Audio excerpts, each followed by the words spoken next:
आपण प्रार्थना करूया। पवित्र पवित्र सैन्याच्या यहोवा देवा, आम्ही स्तुती करीतो, धन्यवाद देतो। पुन्हा एक वार आज तू आम्हाला एकत्र आणलेल्या प्रार्थनेची वेदी उभी करून तुझ्या वचनातून मानना घेण्यासाठी तू आम्हाला बोलावलंस। प्रभू, तुझं वचन आम्हाला सुधारण्यासाठी आहे, तुझं वचन बोधपर आहे आणि म्हणून ते ऐकत असताना, सांगत असताना लागणारं धैर्य शब्द तू आम्हाला पुरव। सगळे सैतानी युक्त्या कुयुक्त्या आमच्यापासून दूर ठेव आणि याद्वारे आम्हा प्रत्येकाची आध्यात्मिक उन्नती कर। कारण आमचा महान प्रभू येशू ख्रिस्त याच्याद्वारे आमेन। हा शास्त्रपाठ मी जेव्हा आलो त्यावेळेला त्याच्यावरती मी बोललो आणि मग मी वही काढली, पाहिलं मी काय बोललो होतो, कारण रिपिटेशन्स होऊ नये। आणि मग मला एक मोठं आव्हान उभं राहिलं की ते सोडून दुसरंच काहीतरी बोलायला पाहिजे।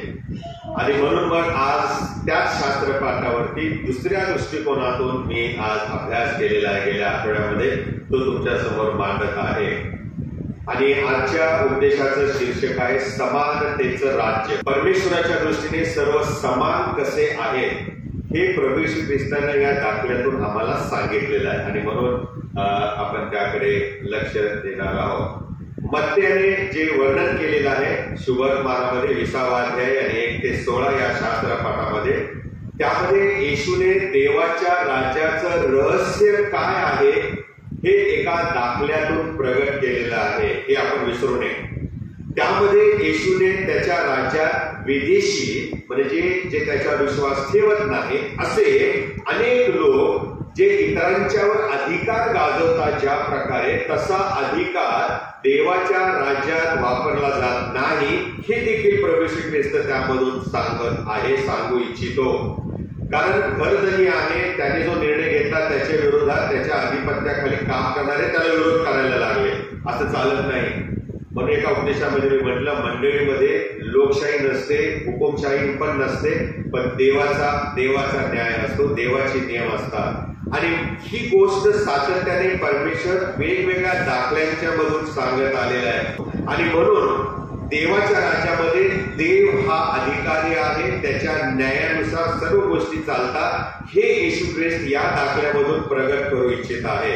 आणखी तो असं म्हणतो की जो दुसऱ्यांची सेवा करतो तो देवाच्या राज्यामध्ये मोठा गणला जाईल। ही एक शिकवण आम्हाला परमेश्वराने पटवून दिलेली आहे। आणि म्हणून देवाच्या राज्यात समानता कशी परमेश्वर ठेवतो हे त्याने या अनेक कामगारांच्या जीवनाद्वारे दाखवलेलं आहे। मुद्दा नंबर 1 आहे समानतेमध्ये भागीदार कोण कोण आहे, याकडे आपण पहिला मुद्दा आहे त्याकडे लक्ष देणार आहे।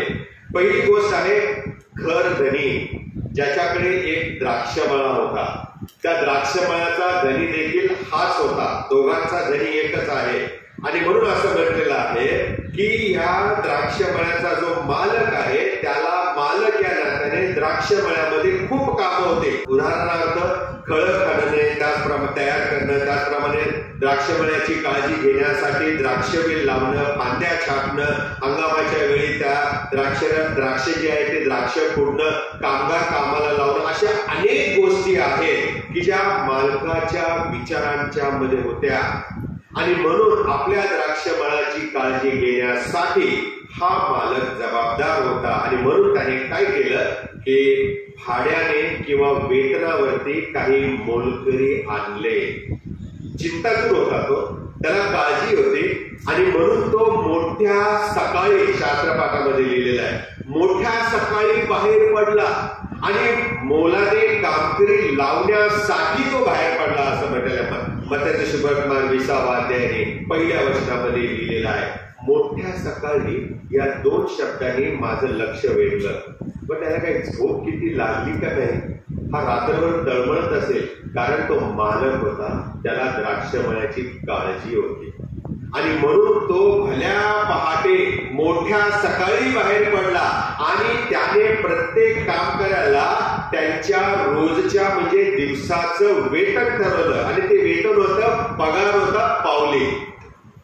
तुम्ही 12 तास काम करायचं आणि त्याचं वेतन आहे पावली, 1 पावली। आणि अशा प्रकारे भल्या पहाटे तो बाहेर गेला आणि त्याला अड्ड्यावरती, आता अड्डा म्हणतात आपल्या समोर वेगळं चित्र निर्माण होतं, परंतु अड्डा म्हणजे आपल्याकडे नाके असतात ना, नाक्यावरती एक कामगार सगळे त्याचे हत्यारे घेऊन उभे असतात, तो नाका. त्या नाक्यावरती तो गेला आणि जेवढे उभे सापडले त्याला त्यांनी आणले आणि आपल्या द्राक्षमळ्यामध्ये कामाला लावले. काम लवकर उरकावे हा एक उद्देश होता. आणि दुसरी गोष्ट, जे कामाविना उभे आहेत त्यांना पण रोजीरोटी मिळावी, त्यांचं कुटुंब चालावं, उदरनिर्वाह व्हावा, म्हणून हा मालक दर 1 तासाने नाक्यावर जायचा. कोण दिसलं का त्याला विचारायचा, अरे बाबा तू का उभा आहेस, चल इकडे माझ्याकडे कामाला दे. अशा प्रकारे आम्ही पाहतो हा मालक लवकर भल्या पहाटे गेला, मोठ्या सकाळी गेला, त्यानंतर तो 3ऱ्या तासाला गेला, मग 6व्या तासाला गेला, मग 9व्या तासाला गेला, मग 11व्या तासाला गेलेला आहे. त्याला स्वतःच्या द्राक्षमळ्याची काळजी होतीच होते, पण त्याचबरोबर नाक्यावरती ज्यांना काम नव्हतं अशा लोकांना पण काम मिळावं ही पण त्याला काळजी होती. आणि म्हणून त्याने 11व्या तासाला पण तो बाहेर गेला आणि जेवढे उरले सुरले होते त्यांना म्हटला या तुम्ही, आणि त्यांना पण त्याने आपल्या द्राक्षमळ्यात कामाला लावलं. आणि मग दुसरा भाग आहे, आता लागूकरण मी नंतर करणार आहे बरं का, तुम्हाला पहिले चित्र उभं करत आहे तुमच्या डोळ्यासमोर. मग दुसरी गोष्ट आम्ही पाहतो, या घर देण्याच्या नंतर या द्राक्षमळ्याच्या मालकानंतर दुसरा जो वर्ग आहे, आणि तो वर्ग म्हणजे समानतेमध्ये भागीदार झालेला ते कामकरी आहे. आता ह्या कामकऱ्यांना आम्हाला पाहायला मिळतं की या घर देण्याने दिवसाचं काम दिलेलं आहे. जे सकाळी 6ला आले तो पहिला तास होता. कुठला तास होता? पहिला तास. घड्याळाकडे बघा, तुमच्या हातामध्ये घड्याळ असेल किंवा मोबाईल मध्ये बघा, 6 वाजता सकाळी पहिला तास सुरू होतो. आणि मग पहिल्या तासाला जे सकाळी 6 पासून कामगार कामाच्या शोधासाठी नाक्यावर जमा होते, डेली वेजेसवर, दैनंदिन पगारावरती या मालकाने त्यांना कामावरती नेमलेलं आहे. सांगितलं संध्याकाळी 12 तास तुम्हाला काय करायचंय, काम करायचंय, तुमचं आजचं वेतन 1 पाऊण. मान्य झाले ते, आणि ते बहुतेक त्याचे सगळे आलेले आहे. आणि मग हा 3ऱ्या तासाला पुन्हा गेला, म्हणजे 3रा तास म्हणजे 6 नंतर 3रा तास म्हणजे सकाळच्या 9ला. मग सकाळी 9 वाजता तो गेलेल्या नाक्यावरती, आणि पुन्हा बाहेर गेल्यावरती ज्यांना काम मिळाले नव्हते त्यांनाही बोलावून त्याने कामावरती नेमलेला आहे. आणि मग त्याने सकाळी 6 वाजता आलेले, नंतर 9 वाजता आलेले, 3ऱ्या तासाला आलेले यांची देखरेख केली. आणि मग त्याला चिंता वाटू लागली, हे लोक काम तर करत आहे, पण माझे आणखी असे अनेक लोक असतील ज्यांना काम मिळालं नाही, ते बिचारे आज त्यांचं कुटुंब कसं चालेल. मग तो पुन्हा बाहेर गेला आणि असं म्हटलेलं आहे 6व्या तासाला गेला, म्हणजे किती वाजता होणार ते? 12 वाजता. आणि मग परत तो 9व्या तासाला गेला, म्हणजे किती वाजता? 3 वाजता गेला. आणि असं म्हटलेलं आहे 6व्या तासाला 9व्या तासाला मालक भर दुपारी 12 आणि 3 वाजता बाहेर गेला. जे रिकामे होते त्यांना घेऊन त्याने त्यांना द्राक्षमळ्यामध्ये कामावर नेमलं. यावरून द्राक्षमळ्याचा जो मालक आहे तो किती दयाळू होता, तो किती कनवाळू होता, तो किती काळजीवाहू होता हे आपल्याला पाहायला मिळतं. त्याने पाहिलं की हे कामगार सकाळपासून होते, पण त्यांना कोणी कामावरच घेतलं नाही, त्यांना कोणी कामावरच घेतलं नाही. आणि म्हणून कदाचित हे कामगार कामात चांगले नसतील किंवा चाणाक्ष नसतील, म्हणून कोणी घेतलं नसेल असा विचार या मालकाच्या मनामध्ये आला. पण त्याने हेही समजलं की हे जरी निरुपयोगी असले तरी मी यांना कामावर घेणार, त्यांचं कुटुंब चाललं पाहिजे. दिलदार माणूस. जर आम्ही म्हटलं असं तू काय कामाचं नाही, जाऊ दिसत, मला स्किल्ड एम्प्लॉय मिळालेले आहे, चाणाक्ष लोक मला मिळालेले आहे, तुम्हाला घेऊन मी काय करू, असा आम्ही विचार केला असता. परंतु आमच्या विचारांच्या पलीकडे या मालकाचे विचार होते की हे जरी निरुपयोगी असले, म्हणून यांना कोणी कामावर घेतलं नाही, तरी देखील मी जर घेतलं तर जे काही ते काम करतील आणि त्यांची मजुरी मिळेल, त्याद्वारे त्यांचा त्यांच्या कुटुंबाचा उदरनिर्वाह होईल. कळतंय काय? किती मोठ्या मनाचं आहे. मी लागूकरण करणार आहे नंतर पुढे. आणि मग अशा प्रकारे या मालकाने 6व्या आणि 9व्या 12 वाजता आणि 3 वाजता बाहेर जाऊन जे कामगार कामाविना उभे होते त्यांना घेऊन आला, पण त्याला हुरहुर होते की माझा आता दिवसाचा शेवटचा एक तास राहिलेला आहे, 11वा तास आहे, तेव्हा पण मी जर बाहेर जाऊन पाहिलं आणि कोणाला काम नसेल तर त्यालाही मी काम दे. आणि मग तो मालक 11व्या तासाला पुन्हा नाक्यावर गेला. म्हणजे किती वाजता गेला? संध्याकाळी 5 वाजता गेला. काम किती वाजता संपतं? 6 वाजता. आणि तो 11व्या तासाला बाहेर गेला आणि जे कामाविना उभे होते त्यांना विचारलं, काय झालं, तुम्ही का उभे आहे सकाळपासून? ते म्हणजे आम्ही सकाळपासून उभे, आम्हाला कोणी कामावर घेतलंच नाही मालक. असं काय? चला माझ्याकडे या, मी तुम्हाला काम देतो. आणि मग त्याने 11व्या तासाला संध्याकाळी 5 वाजता 1 तास काम करण्यासाठी त्याने द्राक्षमळ्यात कामाला लावले. आणि अशा प्रकारे आम्ही पाहतो की निरुपयोगी दर्जाच्या, निकृष्ट दर्जाच्या, ज्यांना कोणी लायकीचे समजलं नाही, अशा कामगारांना या द्राक्षमळ्याच्या मालकाने आपल्या द्राक्षमळ्यात काम दिले. आणि मग कदाचित ते जे 11व्या तासाला होते ना, ते कदाचित वयस्कर असतील किंवा अपंग असतील किंवा आंधळे असतील एका डोळ्याने, काहीतरी त्याच्यामध्ये व्यंग असेल म्हणून ते त्यांना कोणी घेतलं नाही.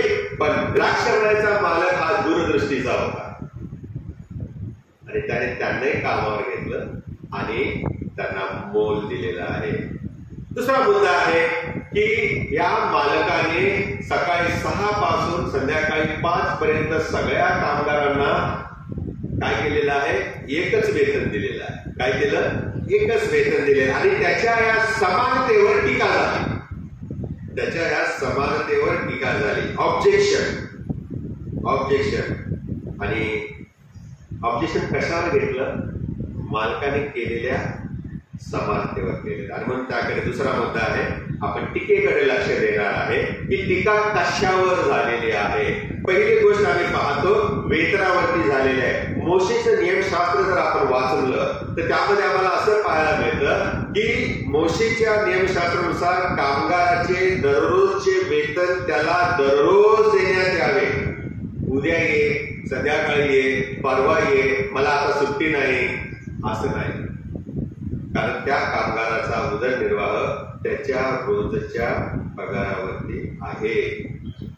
त्याच्यावरती, त्याच्या पगारावर त्याचं कुटुंब काय आहे? अवलंबून आहे. आणि म्हणून त्याने मोशेच्या नियमशास्त्रामध्ये लिहिलेलं आहे. आणि म्हणून मालकाने शेवटच्या तासापासून ते पहिल्या तासापर्यंतच्या कामगारांना सारखंच वेतन दिलेलं आहे. सारखंच वेतन दिलं. मग टीका काय झाली? टीका काय झाली? हृदयाला भेटणारी टीका आहे बरं का. शेवटच्या तासाला आलेल्या कामगारांनाही पूर्ण दिवसाचा पगार या मालकाने दिला. हे अयोग्य आहे. सकाळी 6 पासून कामावर आलेले आम्ही आहोत आणि हे 11व्या तासाला 1 तासासाठी आले आणि यांना मालकाने अख्ख्या दिवसाचा पगार दिला. इनजस्टिस लागू करून फार भयानक आहे बरं का. आणि मग असं म्हटलेलं आहे की हे अन्याय पाहून हे जे सकाळपासून कामावर आले होते ते चिडले. जो पगार देतो त्याच्यावर चिडले, जो त्यांच्या कुटुंबाची काळजी घेतो त्याच्यावर चिडले. आमच्यावर तुम्ही अन्याय केलेला आहे. असं असतं आम्ही सगळेच 11व्या तासाला आलो असतो ना. अनेक गोष्टी विचार करण्यासारख्या आहे. आणि साहजिक आहे, सकाळी 6 पासून उन्हातानामध्ये कष्ट करणारे, कामावर कष्ट करणारे ही माणसं चिडणं हे स्वाभाविक आहे. वचन 20:10 ते 12 मध्ये असं लिहिलेलं आहे. ज्या वेळेला मालकाने कारभाराला सांगितलं, स्टुअर्डला सांगितलं, स्टुअर्डशिप आपण सध्या केलेलं आहे नाही का, स्टुअर्डला सांगितलं इकडे आणि पगार द्यायला सुरुवात कर. आणि सुरुवात कशी करायची? शेवटपासून पहिल्यापर्यंत. बक्षीस देताना स्पोर्ट्स डेला आपण असंच करतो ना, पहिल्या तिसऱ्याला देतो, मग दुसऱ्याला, मग पहिल्याला, शेवटून सुरुवात कर. मालकाच्या विचारामध्ये वेगळंच होतं. आणि त्यामुळे झालं काय की शेवटच्या तासाला आलेल्यांना 1 पावली मिळाल्यावरती जे सकाळी 6 पासून होते त्यांना खूप आनंदाच्या उकळ्या फुटल्या. आणि 11व्या तासाला आलेल्या माणसांना पगार जर 1 पावली मिळतो, आपल्याशी करार पण 1 पावलीचा झालाय, म्हणजे आपल्याला नक्कीच मालक जास्त देणार. लॉजिकल, पण देवाच्या राज्यात ते लॉजिकल स्टेटमेंट चालत नाही. आणि म्हणून काय झालं की शेवटल्यापासून सुरुवात केली सगळ्यांना पावले पावले पावले हा मालक देत आलेला आहे असं म्हटलेलं आहे. मग पहिले आले, पहिल्या तासापासून आलेले, आणि तरी त्यांनाही पावली पावलीच मिळाली, आणि ती त्यांनी घेतल्यावर मालकाविरुद्ध, घर घेण्याविरुद्ध कुरकुर करून म्हटले, या शेवटल्याने एकच तास काम केले, म्हणजे 5 ते 6 संध्याकाळी 11व्या तासाला येऊन, आणि आम्ही दिवसभर उन्हातान्हात कष्ट केले, त्या आम्हास आणि त्यांना तुम्ही एक सारखे लेखले आहे.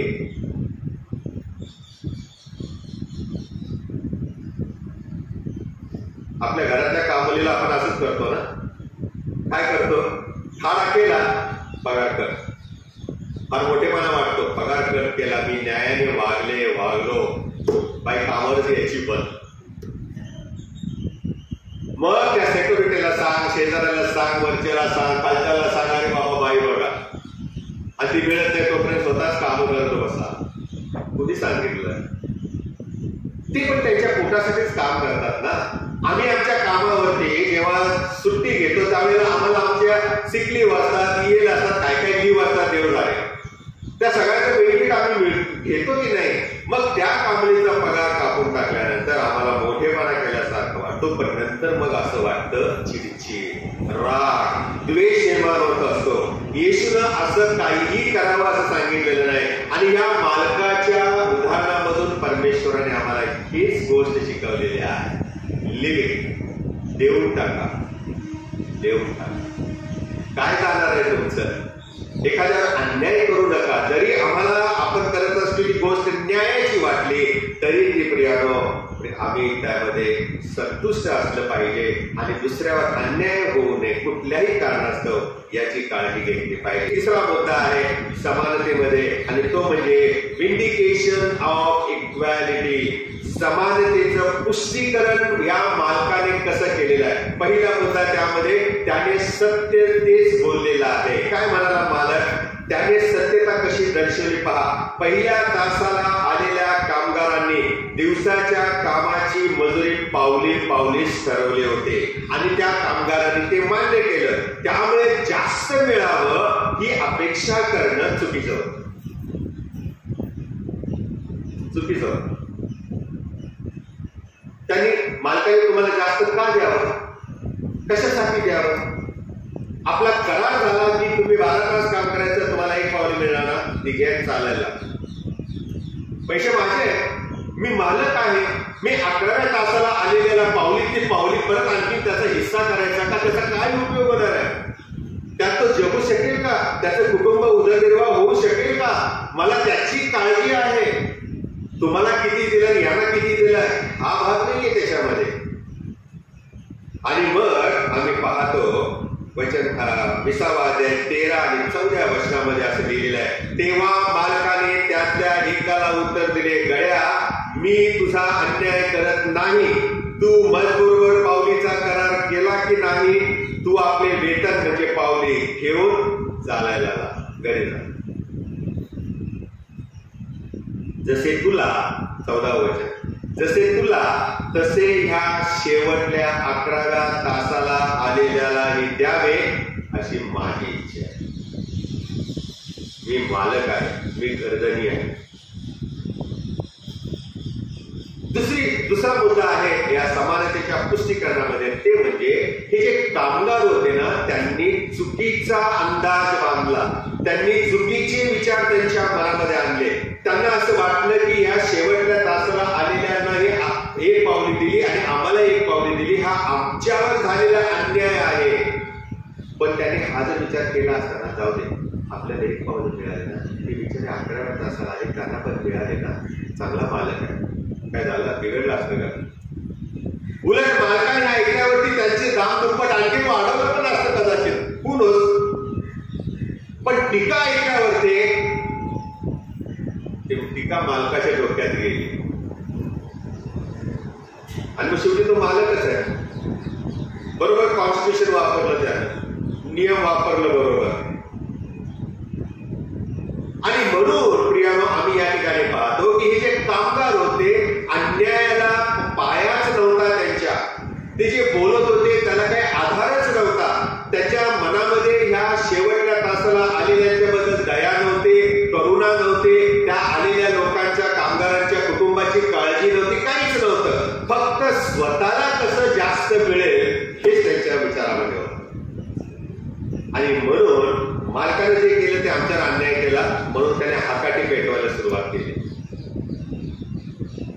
which was wrong. आता लागूकरणाकडे येतात. लागूकरण यामध्ये आम्ही पाहतो समानतेचे सहभागीदार जे झाले, जे मी तुम्हाला सांगितले, त्याचं आता आपल्या जीवनात आणि आपल्या मंडळीशी लागूकरण करायचं आहे. पहिला आपण भागीदार पाहिला तो म्हणजे मालक. समानतेमध्ये समानता ठेवण्यासाठी मालक हा महत्वाचा असतो. घर तरी महत्वाचा आहे आणि मालकाच्या ठिकाणी आपण देवाला उभं करणार आहे. देव हा सर्व सृष्टीचा मालक आहे आणि देव हा मालकाप्रमाणे त्याच्या राज्याची कामं पुष्कळ आहे हे पाहिल्यावरती तो कामगारांना नेमतोय. त्याने कामगारांना बोलावणे पाठवलेलं आहे ना शास्त्रामध्ये वचन, पीक फार आहे कामकरी थोडे आहे. तुम्ही परमेश्वराजवळ अशी प्रार्थना करा की त्याने कामगारांना पाठवावे. आणि म्हणून देवाच्या राज्यामध्ये खूप काम आहे. सुवार्ता प्रसार करायचा आहे, साक्ष सांगायचे आहे, देवाचं प्रेम इतरांना प्रकट करायचं आहे, कळवाळूपणा, दयाळूपणा, ह्या सगळ्या गोष्टी, मानवाची सेवा, ही सगळी देवराज्याची कामं आहेत. ती कामं आम्हाला या पृथ्वीवर असताना करायची आहे आणि त्यासाठी परमेश्वराने आम्हाला त्याचे सेवक म्हणून बोलावलं पाठवलेलं आहे. त्याने सेवकांना पाचारण केलेलं आहे. देवबाप त्याच्या सेवकांना त्याच्या सेवेसाठी पाचारण करत आहे.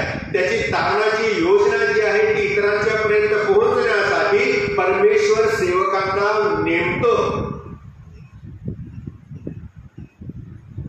एक महत्वाची गोष्ट, तुम्हाला आणि मला देवाने त्याच्या सेवेसाठी नेमलेलं आहे. मला पाळत म्हणून नेमलेलं आहे, कमिटीला कार्य सांभाळण्यासाठी नेमलेलं आहे. तुम्हाला तुमच्या क्षेत्रामध्ये सुवार्तेचा प्रसार करून देवाचं प्रेम प्रकट करण्यासाठी, अनेकांना, प्रत्येकाला वेगवेगळ्या स्तरावरती देवानेही त्याच्या राज्याची कामं वाटून दिलेली आहे आणि सर्वांना काम करायचं आहे. त्याशिवाय पावले मिळणार नाही, त्याशिवाय बक्षीस मिळणार नाही, त्याशिवाय देवाच्या राज्यामध्ये आमची वर्णी लागणार नाही. आणि म्हणून प्रियानो, आम्ही देवाच्या राज्यामध्ये कामगार म्हणून, कामकरी म्हणून देवाने आम्हाला बोलावलेलं आहे आणि देव सातत्याने त्याच्या सेवेकरिता बोलावत आहे. तो नवीन नवीन लोकांना बोलावतो.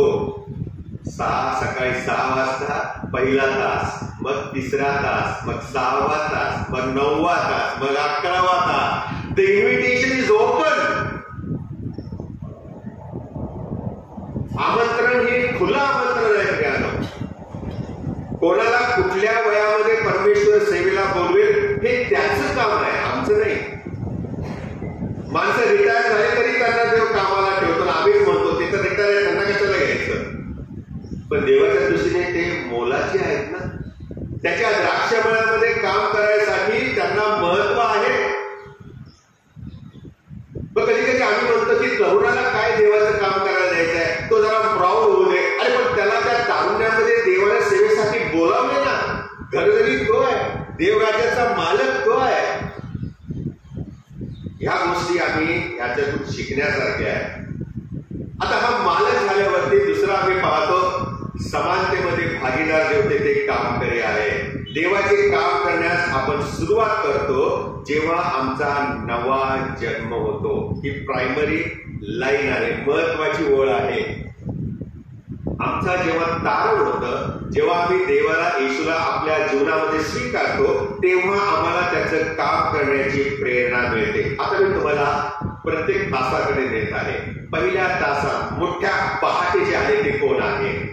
जे देवाची सेवा अगदी नवीन जन्म झाल्याबरोबर सुरू करतात ना, तारण मिळाल्याबरोबर जे सुरू करतात ना, ते अगदी भर त्या जवानीमध्ये, तरुणामध्ये पहिल्या तासाला कामावर आलेल्या कामगारांसारखे आहे.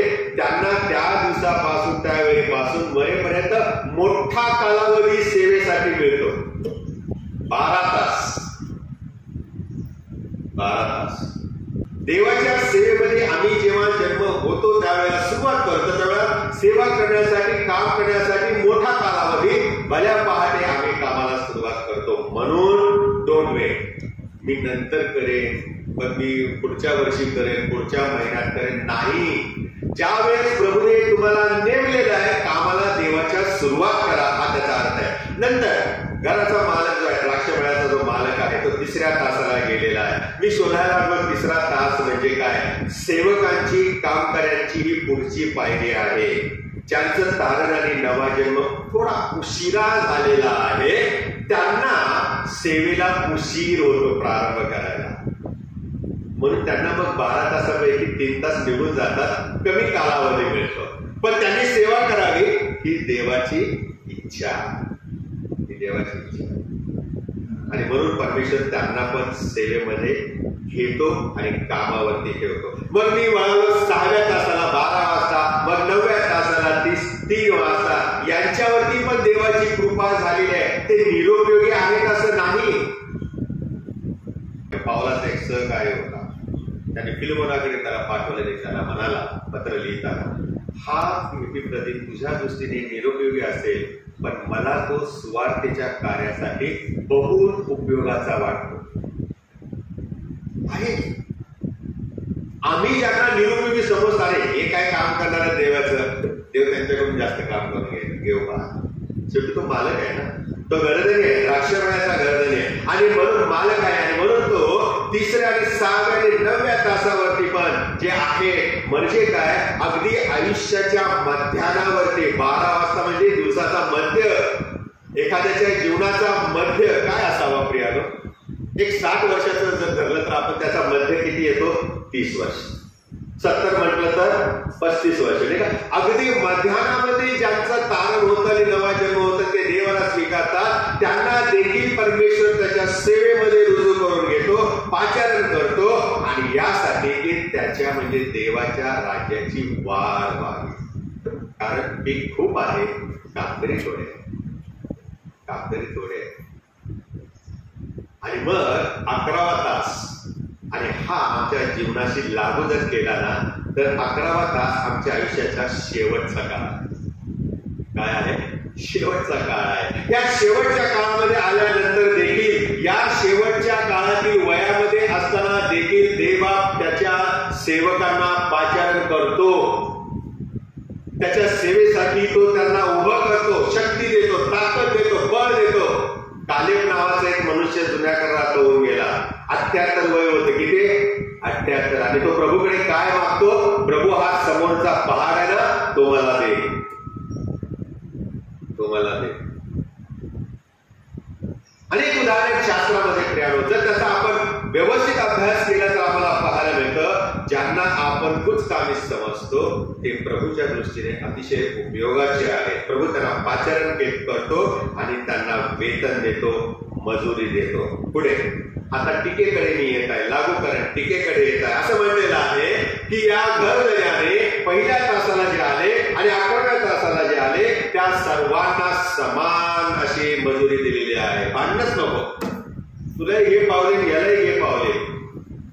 पण असं झालेलं आहे की जे सर्व देवाच्या पाचारणाला उत्तर देतात, त्यांचं तारण होतं, ते सर्व देवाचं काम करतात आणि सर्वांना देव एकच वेतन देतो आणि ते म्हणजे देवाचं राज्य. सर्वांना देवाच्या राज्यामध्ये प्रवेश आहे. कोणी लहान नाही, कोणी मोठा नाही. एक माता प्रभूकडे आल्याने म्हणाली, प्रभू मला 2च मुलं आहेत, एकाला तुझ्या उजवीकडे ठेव, दुसऱ्याला डावीकडे ठेव. है ना, स्वार्थ आहे. प्रत्येक मातेला असं वाटतं आणि प्रभू तिला फार सुंदर उत्तर देते, ते माझ्या हाती नाही. देवाच्या राज्यामध्ये आम्ही सर्व समान आहोत, देवाची लेकरं या दृष्टिकोनात. पुढे आम्ही पाहतो जी टीका झाली ती आम्हाला अन्यायकारक वाटते, आमच्यावरती अन्याय झाला असं वाटतं, परंतु आम्ही हे काम केलं, ते काम केलेलं आहे, इतकी वर्ष आम्ही काम केलंय, आम्हाला अनुभव आहे, पण आम्हालाच पुढं पाठवायचं होतं. यांना का पाठवलं, यांना का संधी दिली, तुम्ही कोण?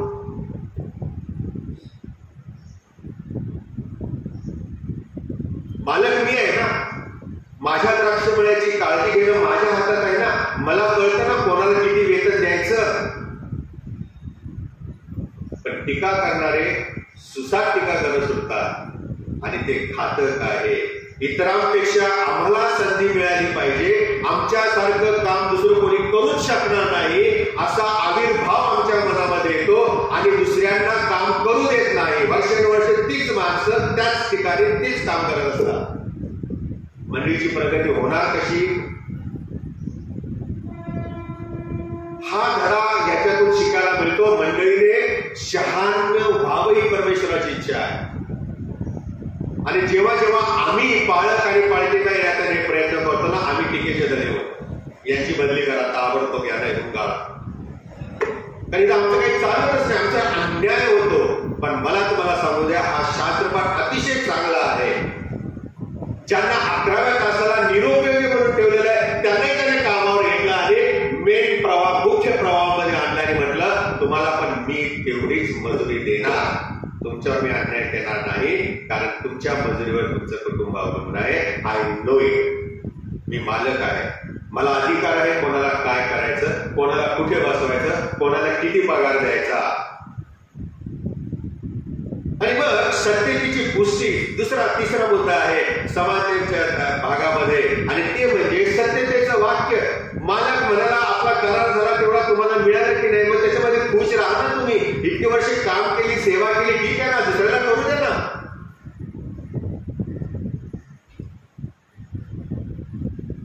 एका मंडळीमध्ये मी होतो आणि एजीएम झालं. मला म्हणजे 5 मी त्याच माणसाला सारखं निवडून देतात. तुम्हाला माहिती नाही तो कसा आहे. म्हटलं मी थोडंच मतदान केले, तुम्हीच मतदान केले. मी तुम्ही त्याच्यासमोर बोला ना, मला कशाला बोलता? मागे कुरकुर करतात, समोर आले की कसे आहात, हॅलो कसे आहात, बरे आहे का, घरी बरे आहेत का सगळे. पण मागे आम्हाला ह्या सगळ्याचे मुली माहिती असतात. पण प्रॉब्लेम काय होता, आम्हाला बोलताच येत. बाप आहे ना आम्ही, शेवटी मालक आहे ना. पण म्हणून तुम्हाला माझं म्हणणं आहे की ह्या शास्त्रपाठामध्ये मालक असा म्हणतो की आपला जो करार झालेला आहे त्या करारानुसार तुम्हाला मिळालेला आहे. देवबाप त्याच्या सत्यतेची प्रचिती आम्हाला देत असतो. आम्ही त्याची सेवा करायचं मान्य केलेलं आहे ना. परमेश्वराने आम्हाला जे नेमलेलं आहे त्या काळामध्ये आम्ही सेवा केली ना, मग नंतर ज्याने त्यांना करू द्या ना, बाजूला व्हा तुम्ही. पण नाही, आम्ही बाजूला झालो तर आमची आयडेंटिटीच नष्ट होईल. आम्हाला काही कामच मिळणार नाही. अरे सगळं जग उघडं पडले ना, तिकडे करा ना सेवा. मंडळीची वाढ म्हणजेच देवाच्या राज्याची वाढ आम्ही खुंटीत करतो, आम्ही रोखून ठेवतो. ते तुम्हाला वाटतं आमचा न्याय होणार नाही? मालक झोपलेला आहे का? इस्रायलाच्या रक्षकाला डोलका लागत नाही, तो झोपेही येत नाही प्रियानं. आणि म्हणून हे एका मंडळीचं चित्र आहे की आम्ही विसरता कामा नये. या मंडळीमध्ये अगदीच पहाटे आलेले लोक आहेत, 3ऱ्या तासाला आलेले लोक आहेत, 6व्या तासाला आहे, 9व्या तासाला आहे, 11व्या तासाला आहे. प्रभू येण्याच्या दिवसापर्यंत लोक मंडळीत येतच राहणार आहे. जोपर्यंत ही मंडळी प्रभू उचलून घेत नाही तोपर्यंत. आणि म्हणून लवकर आले काय, उशिरा आले काय, पूर्वीच्या आहोत आणि नंतर तुम्ही नवीन आले काय, हा भेदभाव आम्ही सोडून द्यावा. आणि चुकीचे भ्रम करण्यापेक्षा प्रत्येकाला सामावून घ्यावं. आणि आम्ही हे लक्षात ठेवावं, आम्ही स्वतःची सेवा करत नाही, मालकाची सेवा करतो. We are serving the lord, not ourselves. जेव्हा आम्ही स्वतःची सेवा करतो असा दृष्टिकोन करून मंडळीत सेवा करतो, काम करतो ना, तेव्हा ते स्वार्थाने भरल्यामुळे दुसऱ्यांनी त्या ढवळाढवळ केलेली आवडत नाही. कारण आम्ही समजतोय माझं काम आहे, पण ते चूक आहे. देवाचं काम करण्यासाठी देवाने आम्हाला बोलावलेलं आहे, आम्हाला नेमलेलं आहे. आणि म्हणून स्वानुभूतीने न करता जे येतात त्यांना सामावून घेऊन त्यांना सेवेसाठी मोकळीक देणं, याच्यामध्ये मोठेपण आहे. प्रभूला ते आवडतं. आणि दुसरी गोष्ट, चुकीचं वाक्य आम्ही बोलू नये. देवा स्वतःचे मन या ठिकाणी उघडे करत आहे. त्याच्या दृष्टिकोनातून अन्यायाला थारा नाहीच. देव बार्गेनिंग करत नाही, हे लक्षात घ्या. घासाघीस करत नाही. बरोबर, ठीक आहे, तू म्हणतोस ते बरोबर आहे, तुझ्या अन्याय झाला, माझं पण बरोबर, चुकलं माझं. तू सकाळी 6ला आला, 12 तास काम केलं आणि हा 1 तासाला याला पण तेवढीच पावले दिली. ठीक आहे, काम करतो, माझं डिसिजन रॉंग आहे, मी ते करेक्ट करतो आणि तुम्हाला पावलीच्या ऐवजी 2 पावल्या देतो. असे घासघीस केली का? नेवर. देव बार्गेनिंग करणारा देव नाही. अब्राहमाने बार्गेनिंग केली, प्रभू त्या शहरामध्ये तू नाश कर, 50 असेल तरी नाश करत नाही. त्यालाही प्रश्न पडला, प्रभू असं काय म्हणतो नाही. तो 600 पुन्हा त्या देवाला म्हणतो, प्रभू 25 नाही, प्रभू 10 तरी पण नाही. बार्गेनिंग करत नाही, कारण देवाने न्याय ठरवून ठेवला. घासघीस करणारा देव नाही. एकदा निर्णय झाला. एकदा करार झालेला आहे, तो करार देवबाप पाळणारा देवबाप आहे. आणि म्हणून इतर कामगारांचा उद्देश स्वार्थ साधून घेणे हाच होता. त्यांना जर शेवटच्या तासाला येऊन पावले मिळते, आम्ही जर सकाळी आलो तर आम्हाला जास्त मिळायला पाहिजे, आणि त्यामुळे उशिरा आलेल्यांच्याबद्दल त्यांच्या मनात दया आणि कळवळा नव्हता. माझी आशा आहे की आजचा उद्देश तुम्हाला क्लिअर कट समजलेला आहे. याच्यापेक्षा मी जास्त समजून सांगू शकत नाही. प्रभू आम्हाला समान लेखणारा परमेश्वर आहे. जे शेवटच्या तासाला येतात त्यांनाही सेवा करायला आम्ही संधी दिली पाहिजे. परमेश्वराने आम्हाला पहिल्या तासाला घेतलं, आम्ही काम करत आहोत. प्रभूला ते मान्य आहे, प्रभूला ते अमान्य नाहीये. प्रभू ते चुकीचं आहे असं म्हणत नाही. आम्ही जे काम केलेलं आहे ते प्रभूला मान्य आहे. पण जे शेवटी प्रभू आपल्या राज्यात आणतो कामगारी म्हणून त्यांनाही मान देणं, त्यांनाही सेवेसाठी द्राक्षमळा ओपन ठेवणं हे आपलं कर्तव्य आहे. टीका करू नका, कारण टीकेने आपलाच नाश आहे. कारण खरंतरी त्याला माहिती कोणावर न्याय कसा करायचा. आणि म्हणून याच्यामधून आध्यात्मिक शिक्षण जे मिळतं ती पहिली गोष्ट, देव आमच्या तारणाची योजना आखून ती पूर्ण करतो. त्यासाठी प्रत्येकाला तो कामाला लावत असतो. दुसरी गोष्ट आहे, देव स्वतः तारणासाठी आमच्या जीवनामध्ये कार्य करत असतो. तो स्वतः आम्हाला पाचारण करतो. तो स्वतः आमच्या वेतनाची काळजी घेतो. त्याला ठाऊक आहे आमच्या पगारात महिन्याला किती खर्च आहे, आणि त्यानुसार तो आम्हाला पुरवत असतो. तिसरी गोष्ट आहे, आध्यात्मिक शिक्षण जे मिळतं ते म्हणजे देव सातत्याने त्याच्या राज्यासाठी लोकांना बोलावत आहे, आमंत्रण देत आहे, सेवकांना नेमत आहे. चौथी गोष्ट आहे शिकायला मिळते, आणि ती म्हणजे जे उत्सुक आहेत त्यांना देव स्वीकारतो. बघा, तुम्ही 11व्या तासाला जेव्हा तो बाहेर गेला त्यांना विचारलं, तुम्हाला कोणी कामावर नेमलं नाही का? तुम्ही का उभे आहे सकाळपासून? आणि ते बिचारे म्हटले, आम्हाला कोणी नेलंच नाही, कोणी कामच दिलं नाही. त्याच्यावरून त्या मालकाला समजलं की हे उत्सुक आहेत, पण ह्यांना कामावर घेतलं नाही. चला म्हटलं, तुम्हाला मी नेतो. आज मंडळीमध्ये अनेक लोक उत्सुक आहेत, कोण त्यांना संधी देणार? आणि म्हणून या ठिकाणी जे उत्सुक आहेत त्यांना देव स्वीकारतो. पाचवं शिक्षण आहे आध्यात्मिक, आणि ते म्हणजे जे आशाहीन आहे, जे निराधार आहे, जे निराश आहे, त्यांना देव सपोर्ट करतो, त्यांना देव आधार देतो. म्हणूनच तो 6व्या तासाला, 9व्या तासाला, 11व्या तासाला बाहेर गेला आणि त्याने लोकांना काम दिलेलं आहे. 6वी गोष्ट आहे, देवच हा एक अधिकारी आहे जो आमच्या सेवेमध्ये आम्हाला मार्गदर्शन करतो. देव आम्हाला मार्गदर्शन करतो, आणि म्हणून आम्ही जो देव आमचा अधिकारी आहे त्याच्या मार्गदर्शनाखाली आपण चालावे. 7वा मुद्दा आहे, 7वं आध्यात्मिक शिक्षण आहे, ते म्हणजे जे अभिवचन परमेश्वराने आम्हाला दिलेले आहे त्याप्रमाणे तो आम्हाला पुरवतो, आणि आमच्या योग्यतेनुसार तो आम्हाला सेवेचं वाटप करून देतो. आणि हे करताना लोक आमच्यावर टीका करतात, हे कसे काय, ते कसे काय, असं कसं काय, तुम्हाला काय करायचंय? काम करतोय ना, देवाच्या राज्यात काम करतोय ना, करू द्या ना. तुम्ही नाही केलं म्हणून ते करत आहे. आम्ही हा दृष्टिकोन ठेवला तर निश्चितच देवाकडे त्याची सेवा करण्यास येताना आमचा उद्देश सेवा करण्याच हा असावा, त्या पलीकडे काही नसावा. जेव्हा आम्ही हा उद्देश करतो द्राक्षमळ्याच्या मालकाला संतुष्ट करणे, तेव्हा द्राक्षमळ्याचा मालक आम्हाला आमचं वेतन देतो. प्रभू तुम्हाला अशा प्रकारे ख्रिस्ती आध्यात्मिक जीवन जगण्यास अधिक सहाय्य करू. आपण प्रार्थना करू. पवित्र प्रभू, आम्ही स्तुती करीतो, धन्यवाद देतो. तुझ्या वचनाबद्दल आम्ही तुझी स्तुती करतो आणि आराधना करीतो. तू आज तुझ्या वचनातून आमच्याशी पुन्हा एक बार नव्याने बोललेला आहेस. प्रभू, तुझ्या राज्यामध्ये जे लवकर येतात त्यांना अधिक काळ सेवा मिळते. जे 3ऱ्या तासाला, 6व्या तासाला, 9व्या तासाला, 11व्या तासाला येतात त्यांनाही सेवेचं आमंत्रण तो देतोस. पण आश्चर्य म्हणजे सगळ्यांना समान मजुरी देतोस. कोणालाही तू लज्जित आणि फजित करत नाहीस. कोणाला तू टाकाऊ समजत नाहीस, निरुपयोगी समजत नाही.